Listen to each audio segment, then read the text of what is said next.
நாளென் செய்யும் வினைதான் செய்யும் என்னை நாடி வந்த கோளென் செய்யும் கொடுங்கூற்றென் செய்யும் குமரேசர் இரு தாளும் சிலம்பும் சதங்கையும் தண்டையும் சண்முகும் தோளும் கடம்பும் எனக்கு முன்னே வந்து தோன்றினே. உலகெங்கிலும் வாழ்ந்து கொண்டிருக்கும் நேயர்களுக்கு சைதை ராஜாவின் அன்பான வணக்கங்கள். நாம் இப்பொழுது இந்த எபிசோடில் வார ராசி பலன்கள் வாக்கிய பஞ்சாங்க அடிப்படையில் ஜனவரி 22 முதல் ஜனவரி 28 வரைக்கும் உள்ளடக்கிய நாட்களுக்கு எப்பேற்பட்ட பலன்கள் வழங்கப் போகிறது கிரகங்கள் என்பதை ஒவ்வொரு ராசியாக பார்க்கலாம் வாங்க. கடக ராசி கால புருஷனுக்கு 4வது ராசி, புனர்பூசம் 4ஆம் பாதம், பூச நட்சத்திரம், ஆயில்ய நட்சத்திரம் உள்ளடக்கியது. இந்த கடக ராசியினுடைய அதிபதி சந்திர பகவான் வார ஆரம்பத்தில் 11ஆம் இடத்தில் அமர்ந்து சஞ்சாரம் செய்கிறார். பிறகு 12ஆம் இடம் ராசி பாருங்கள், ராசி அடுத்தது 2ஆம் இடம். ஸோ மொத்தத்தில் பார்க்கும் பொழுது 90 விழுக்காடு 12ஆம் இடத்துல தான் சந்திரன் ஒரு 2 நாள் இருக்க போகிறார், 2.25 நாள். மற்றபடி மேஜராக சாதகமான ஒரு நிலையில் இருப்பதால் ராசிநாதன் மிக மிக குரு பார்வையில் இருக்கிறார். உச்ச நிலையில் வேறு இருக்கிறார், 2.25 நாள் ஆட்சி நிலையில் வேறு இருக்க போகிறார். ஸோ இப்படி உங்களை பொறுத்தவரையிலையும் ராசிநாதன் நல்ல நிலையில் இருக்கிறார். மற்ற கிரகங்களுடைய சஞ்சார நிலை சனி பகவானை தவிர மிக சிறப்பாக இருப்பதால் ஓரளவுக்கு நன்மைகள் கிடைக்கக்கூடிய ஒரு வாரமே. சந்தோஷமாக இருக்குமா அப்படின்னா நிச்சயமாக குடும்பத்தில் நல்ல பண வருவாய், பொருள் வருவாய். ஏன்னா குடும்பஸ்தானத்தை குரு பார்க்குறார். பண வருவாய், பொருள் வருவாய் கண்டிப்பாக இருக்கும். குடும்பாதிபதி என்று சொல்லக்கூடிய சூரியன் 7ஆம் இடத்தில் அமர்ந்திருக்கிறார். நல்லவன் நல்ல இடத்துல தான் இருக்கிறார். அப்போது உங்கள் சொல்லுக்கும் செயலுக்கும் மதிப்பு மரியாதை கண்டிப்பாக ஏற்படும். மற்றபடி உங்களுடைய வருமானம் சிறப்பாக இருக்கும். வேலை உத்தியோகம் எப்படி இருக்கும் அப்படின்னு பார்த்தீங்கன்னா 10ஆம் இடத்துல குருவே இருக்கிறார். இப்போ 10ல் குரு இருந்தால் என்ன பண்ணும் அப்படின்னா உங்களுக்கு தொழில் ரீதியாக ஒரு நல்லது தான் பண்ணும். ஏன்னா பார்வை பலம் 10ஆம் இடம் சுப கிரகங்கள் இருக்கிறது நல்லது தான். அதுவும் குரு இருக்கிறார் அப்படின்னும்போது தொழிலில் உங்களுக்கு நல்ல ஒரு சம்பாத்தியம் இருக்கும், ரெட்டிப்பு வருமானம் வரும். உத்தியோகம் பார்க்குறவங்களுக்கு சலுகைகள் கிடைக்கும், ப்ரமோஷன் இன்க்ரிமெண்ட் எதிர்பார்க்குறவங்களுக்கு இதெல்லாம் கண்டிப்பாக கிடைக்கும். 10ல் குரு இருந்தால் பதவி ஆட்டங்கான ஒரு சிலருக்கு டிரான்ஸ்ஃபர் ஒன்றா கிடைக்கலாம். அது கூட சாதகமான ஒரு அமைப்பாகத்தான் இருக்கிறதுன்னு சொல்லலாம். 2ஆம் இடத்தை குரு பார்ப்பதால் குடும்பத்தில் அமைதி, நிம்மதி, சந்தோஷம், குதூகலம் ஏற்பட போகிறது. தொட்டதெல்லாம் தொடங்க போகிறது. 3ஆம் இடம் முயற்சி ஸ்தானத்தில் கேது இருக்க கொடுத்து வைக்கணும். ஆனாலும் இளைய சகோதர சகோதரிகளுடைய தேக ஆரோக்கியத்தில் அக்கறை தேவை, அல்லது அவங்க உங்களுக்கு அகென்ஸ்டாக திரும்பக்கூடிய ஒரு அமைப்பு இருக்குங்க. மற்றபடி இந்த 3ஆம் இடத்தில் இருக்கக்கூடிய கேது பகவான் உங்களுக்கு பல நிலைகளிலும் உங்களுக்கு நல்லது செய்யக்கூடிய அமைப்பு இருக்குது. 4ஆம் இடத்தை குரு பார்க்குறார்.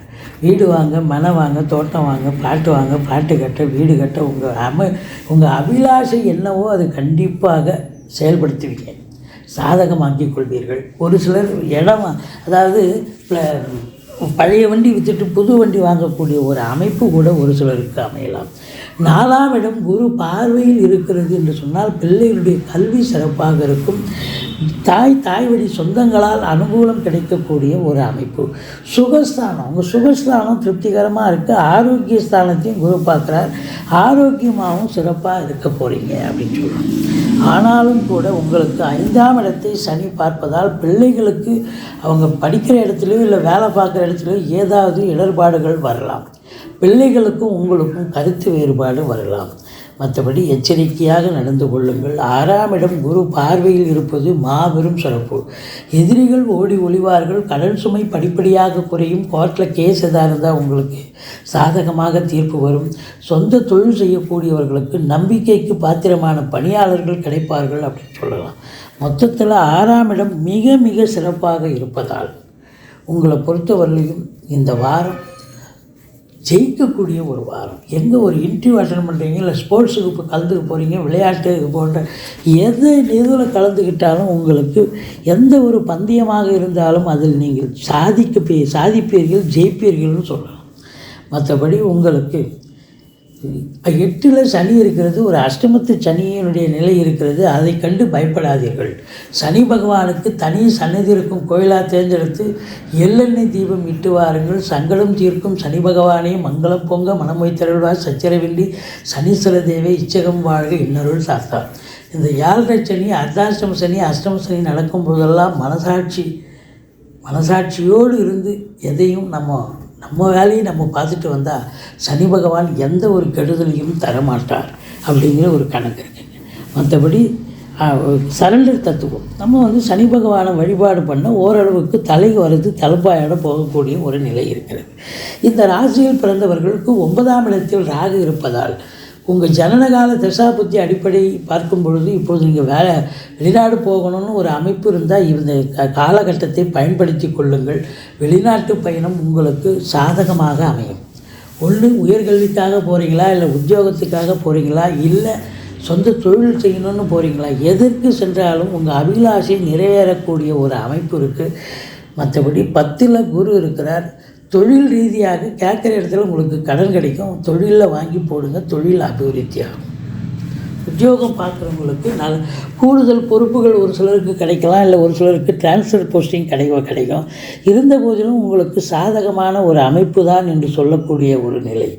மொத்தத்தில் இந்த ராசியில் பிறந்தவர்களுக்கு இந்த வாரம் ராசிநாதன் முதல் 2 நாள் உச்சமடைகிறார், சிறப்பு. அதுக்கு அடுத்த 2 நாள் 12ல் இருக்கிறார். அப்போ ராசிநாதன் 12ல் இருந்தால் கொஞ்சம் தேக ஆரோக்கியத்தில் அக்கறை தேவை.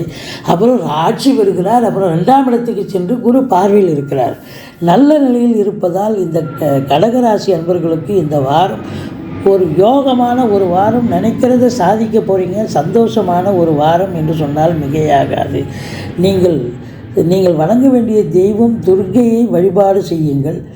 ஏதாவது குரு பகவானை வணங்குங்க, ராகவேந்தர் அல்லது சாய்ராம் அல்லது குரு தட்சிணாமூர்த்தியை கூட வழிபாடு பண்ணலாம். மற்றபடி குறை ஒன்றும் இல்லை. இந்த வாரம் நிச்சயமாக இந்த கடகராசியில் பிறந்த அன்பர்களுக்கு கடல் கடந்து போகும் யோகம் இருக்கிறவர்களுக்கு கண்டிப்பாக அமைப்பு உண்டு. சந்தோஷகரமான ஒரு வாரம் என்று சொன்னால் மிகையாக